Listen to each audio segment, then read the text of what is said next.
YK TV ప్రేక్షకులకు నమస్కారం. నేటి మన దేవాలయాలు కార్యక్రమానికి స్వాగతం.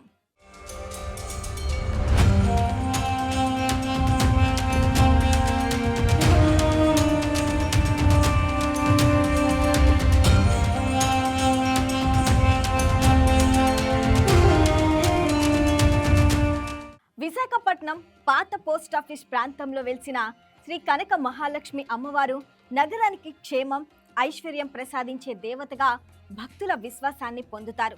విశాఖపట్నం నగర ప్రజల ఇలవేర్పుగా లక్షలాది మంది భక్తుల ఆరాధ్య దైవంగా వెలుదొందుతున్న శ్రీ కనక మహాలక్ష్మి అమ్మవారి దేవస్థానం ఎంతో విశిష్టమైనది.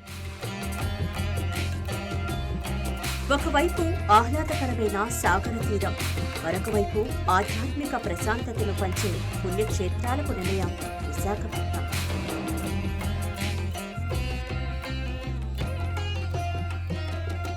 మన దేవాలయం ద్వారా వైకే టీవీ ఒక ప్రత్యేక కథనానికి స్వాగతం. ఏదైతే ఉత్తరాంధ్ర ఆరాధ్య దైవం, భక్తుల పాలిట కొంగు బంగారంగా పిలుచుకునే శ్రీ కనక మహాలక్ష్మి అమ్మవారు స్వయం దేవిగా అవతరించింది. మనం ప్రస్తుతం పుస్తకం ప్రకారంగా ఆ బావిలోని అమ్మవారు ఉద్భవించి ఈ ఆలయం ఎంతో ప్రసిద్ధి చెందింది.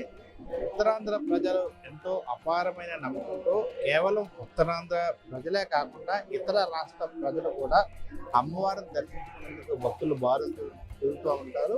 ప్రతి గురువారం కూడా ప్రత్యేక పూజలు నిర్వహిస్తారు. మార్గశిర మాసం అనగానే అమ్మవారికి ఎంతో ప్రీతికరంగా చూస్తారు. ఆ నెల రోజులు కూడా ఆ ప్రత్యేకమైన అలంకారంతో పాటు నెల రోజులు కూడా మార్గశిర ఉత్సవాలు అత్యంత వైభవంగా జరుపుతూ ఉంటారు. అసలు ఏంటి అమ్మవారి యొక్క ప్రత్యేకత, ఈ ఆలయ విశేషత ఏంటి, భక్తుల పూర్తి విశ్వాసం ఏంటి, ఆలయంలో ఏ విధంగా ఆ ప్రతిరోజు పూజలు నిర్వహిస్తారు, పూర్తిగా మరిన్ని వివరాలు ఈ యొక్క ప్రత్యేక కథనం ద్వారా చూద్దాం.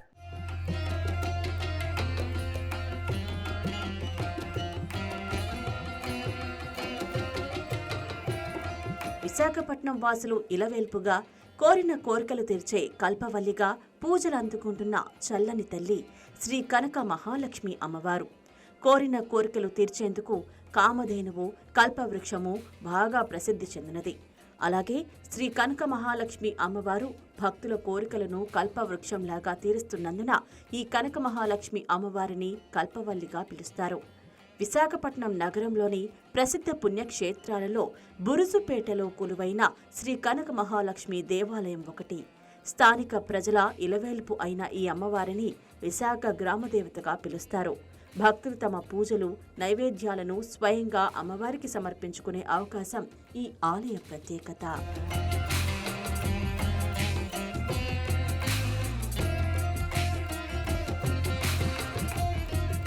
ఏ గుడిలోనైనా దేవుడు గర్భగుడిలో ఉంటాడు, కానీ ఈ అమ్మవారికి గర్భగుడి లేదు, పైకప్పు అంతకంటే లేదు. ఎండొచ్చినా వానొచ్చినా ఆరు బయటే కొలువై ఉండి భక్తులకు అభయమిస్తుంది.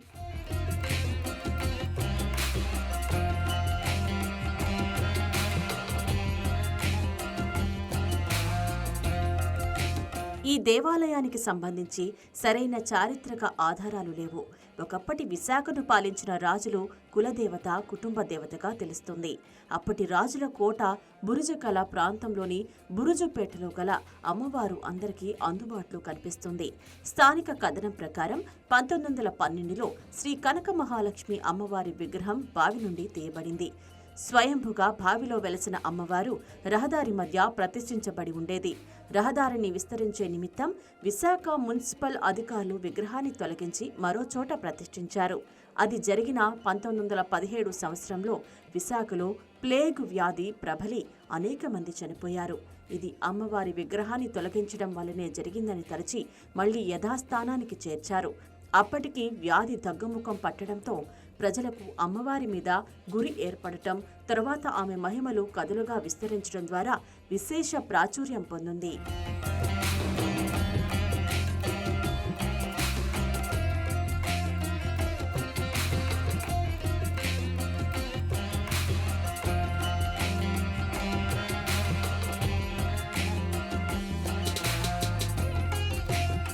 విశాఖపట్నంలో బురుసుపేటలో కొలువైన శ్రీ కనక మహాలక్ష్మి అమ్మవారికి ఓ ప్రత్యేకత ఉంది.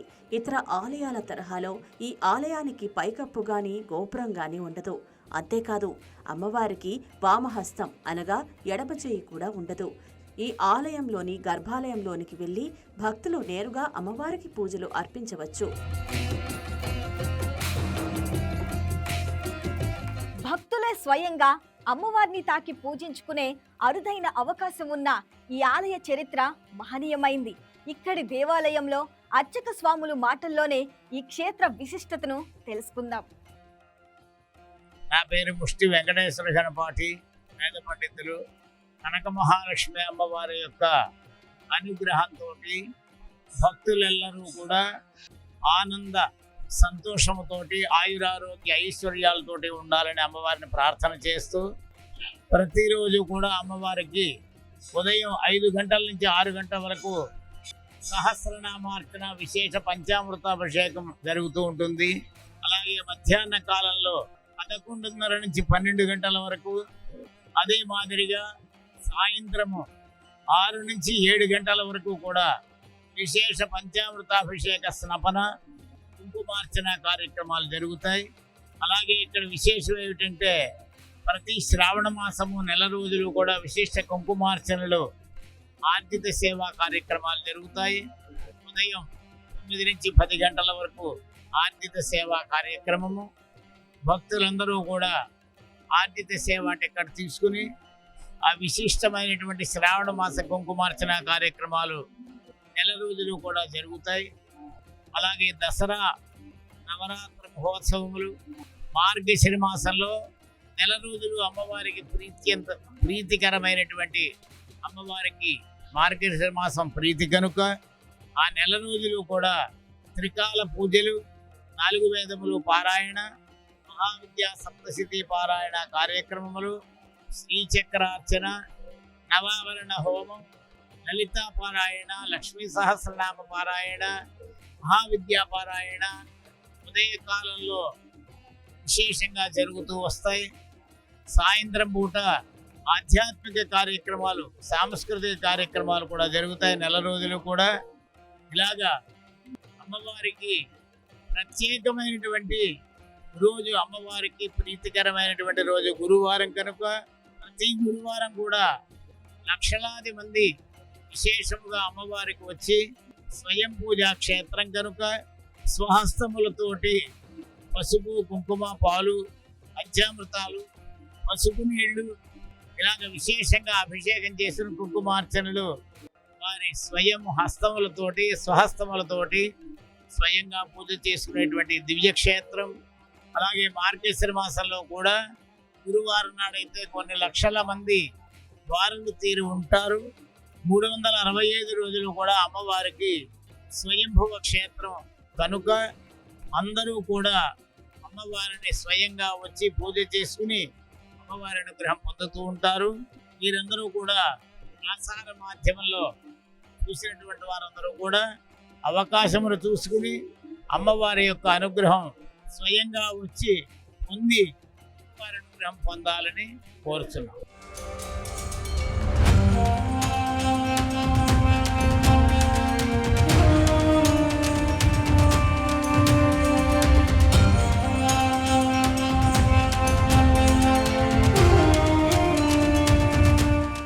ఉత్తరాంధ్రుల ఇలవేల్పు శ్రీ కనక మహాలక్ష్మి విశాఖపట్నంలోని 1 టౌన్ ప్రాంతంలో ఉన్న బురుజుపేటలో ఈ అమ్మవారు కొలువై ఉన్నారు.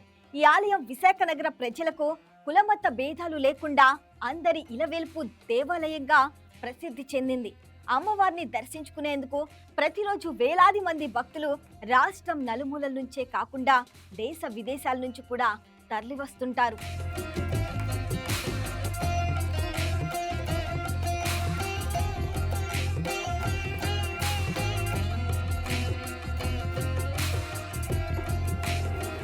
వరలక్ష్మి వ్రతం, దసరా పండుగల సమయంలో వేలాది మంది భక్తులు అమ్మవారిని దర్శించుకుంటారు. సాక్షాత్తు కనక మహాలక్ష్మి ఇక్కడ స్వయంభుగా వెలసిందని భక్తులు నమ్ముతారు. ఒకప్పుడు ఈ ప్రాంతాన్ని ఏలిన విశాఖ రాజుల బురుజులో ఈ ఆలయం ఉండేదని, శత్రువుల దాడి సమయంలో అమ్మవారి విగ్రహాన్ని సమీపంలోని బావిలో పడేసి రక్షించారని చెబుతారు. బావిలో ఉన్న అమ్మవారు భక్తులకు కలలో ప్రత్యక్షమై తనను బావి నుంచి బయటకు తీసి ఎలాంటి పైకప్పు, తలుపులు లేకుండా ప్రతిష్ఠించాలని కోరడం వల్లే ఆలయానికి పైకప్పు నిర్మించలేదని చెబుతారు.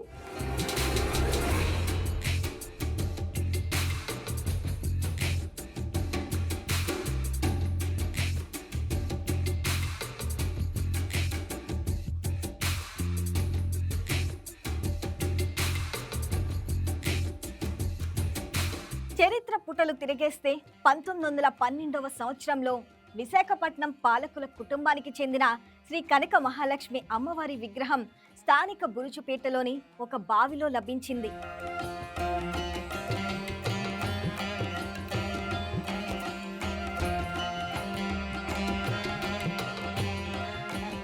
మరో కథనం ప్రకారం సద్గుణ సంపన్నుడైన ఓ బ్రాహ్మణుడు కాశీకి వెళుతూ విశాఖ తీరం మీదుగా బురుజుపేటకు చేరుకుంటాడు. అమ్మవారి విగ్రహం ఉన్న బావిలో స్నానమాచరించి సేద తీరుతాడు.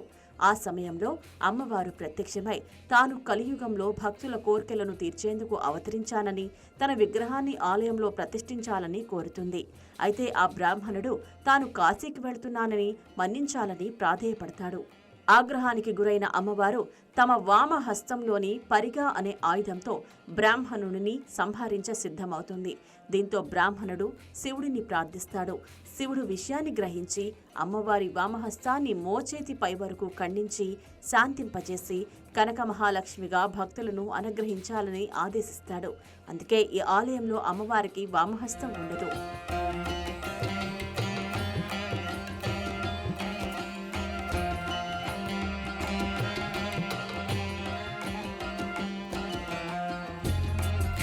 ఇక్కడ ఆలయ సిబ్బంది ద్వారా ఈ క్షేత్రం యొక్క విశిష్టతను మరికొంత తెలుసుకుందాం. శ్రీ శ్రీ కనకమహాలక్ష్మి అమ్మవారి దేవస్థానం బురుజుపేటలో, విశాఖపట్నంలో శక్తి స్వరూపిణిగా స్వయంభూగా అమ్మవారు బావిలో ఉద్భవించినటువంటి అమ్మవారు, మహిమాన్వితమైన అమ్మవారు, మరి ముఖ్యంగా శాంతి స్వరూపిణి, కోరిన కోరికలు తీర్చేటువంటి కొంగు బంగారం. మన ఉత్తరాంధ్రలకే కాకుండా రాష్ట్రానికి శక్తిపీఠం. అమ్మవారిని దేశ విదేశాల నుండి కూడా వచ్చి అమ్మవారిని మరి భక్తితో పూజించుకుంటారు. అమ్మవారి దగ్గరికి వెళ్ళి ఎవరు ఏ కోరిక కోరినా సరే ఖచ్చితంగా తీరుతుంది. మరి అమ్మవారి దగ్గర ఈ చుట్టుపక్కల ఎంతోమంది వ్యాపారాలు చేసుకొని, బంగారం షాపులు కానివ్వండి, బట్టల షాపులు కానివ్వండి, రకరకాల వ్యాపారాలు చేసుకుంటూ అమ్మవారి పేరు మీద లక్షలాది మంది ఇక్కడ బ్రతుకుతున్నారు. అంటే గత అనేక సంవత్సరాలు, వందల సంవత్సరాలుగా ఇక్కడ అమ్మవారి తాలూకా మహిమలు అందరికీ తెలుసు. ఇక్కడ మరి అమ్మవారి శక్తి స్వరూపిణి, అమ్మవారి శాంతి స్వరూపిణి, మరి కోరిన వారి కొంగు బంగారమై మరి కోరిన కోరికలు తీర్చేటువంటి అమ్మ స్వయంభూగా మరి బావిలో ఉద్భవించినటువంటి అమ్మవారు. అమ్మవారికి గత వందల సంవత్సరాల చరిత్ర ఉంది. అమ్మవారిని కోరిన చాలా మందికి ఎంతో మరి ఆవిడకి మంచి జరిగిందని అందు ప్రతి ఒక్కరికి ఒక ఇది. అలాగనే మరి ఉత్తరాంధ్రలకే కాకుండా దేశ విదేశాల్లో కూడా భక్తులు అమ్మవారి దగ్గరకు వచ్చి మరి విదేశాల నుండి కూడా వచ్చి అమ్మవారిని దర్శించుకుంటారు. మరి ముఖ్యంగా ఈ ఆంధ్ర రాష్ట్రంలో శక్తిపీఠం అమ్మవారి తాలూకు మహిమలు ఎంతో మందికి బాగా తెలుసు. అలాగనే మరి ఆలయం మరి మేము ట్రస్ట్ బోర్డు చైర్మన్గా అయిన తర్వాత, ట్రస్ట్ బోర్డు మెంబర్లు వచ్చిన తర్వాత ఆలయం అభివృద్ధి పరుస్తున్నాం. అలాగనే రెనోవేషన్ చేస్తున్నాం. అన్నదాన సత్రంలో నిత్యం అన్నదానం జరుగుతున్నప్పుడు ఇంకా మంచి క్వాలిటీతో ఇవ్వగలుగుతున్నాం. ప్రసాదాలు బ్రహ్మాండం చేస్తున్నాం. మా టీం కానీ, మా ఈవో గారు కానీ అందరూ సహకరిస్తున్నారు. మరి రేపు రానున్న రోజుల్లో శ్రావణ మాసం, మార్గశిర మాసం, దసరా ఉత్సవాల్లో ఘనంగా చేయాలని ఆలోచన ఉంది. అమ్మవారి తాలూకుని మీరు ఎవరైనా సరే వచ్చి అమ్మవారిని, మీరు కోరిన కోరికలు తీర్చేటువంటి అమ్మవారు కాబట్టి మీరు అందరూ రండి, వచ్చి ఒక్కసారి అమ్మవారిని దర్శించుకొని మీకు ఏదైనా మనసులో బాధ ఉన్నా, మన సంతోషం ఉన్నా, ఏదున్నా అమ్మవారికి చెప్పండి. తప్పనిసరిగా శుభాలు జరుగుతాయని చెప్పి ఈ సందర్భంగా తెలియజేసుకుంటున్నాం. శ్రీ కనక మహాలక్ష్మి అమ్మవారు కనక మహాలక్ష్మి రూపంలో భక్తులకు ధన, ధ్యాన, ఐశ్వర్యాలను ప్రసాదిస్తారని నమ్మకం. ఆలయంలో వెలిసిన అమ్మవారి విగ్రహం ఎంతో దివ్యంగా భక్తులను ఆకట్టుకునేలా ఉంటుంది. భక్తులు సమర్పించే కుంకుమార్చనలు, ప్రత్యేక పూజలు ఎంతో ప్రసిద్ధి చెందాయి.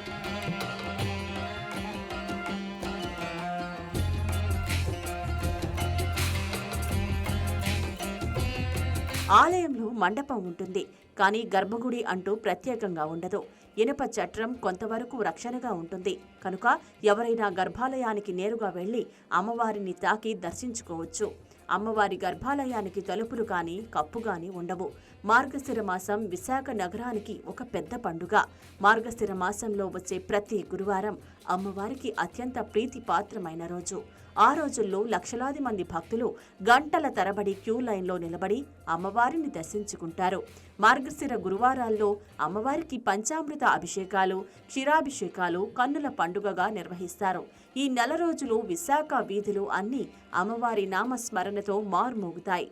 భక్తులు తమ కోరికలు నెరవేరేందుకు ముడుపులు చెల్లించుకుంటారు. ముఖ్యంగా మహిళలు దీర్ఘ సుమంగళి ప్రాప్తి కోసం అమ్మవారికి చీర, రవిక, పసుపు కుంకుమలు సమర్పించి మొక్కులు తీర్చుకుంటారు.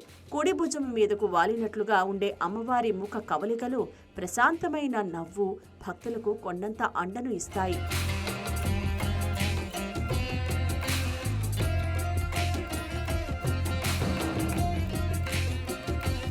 ఈరోజు విశాఖపట్నం శ్రీ కనక మహాలక్ష్మి అమ్మవారి దేవాలయ విశిష్టతను తెలుసుకున్నాం. మరొక ఎపిసోడ్లో మరికొన్ని విశేషాలు, విశిష్టతలు తెలుసుకుందాం. నమస్కారం.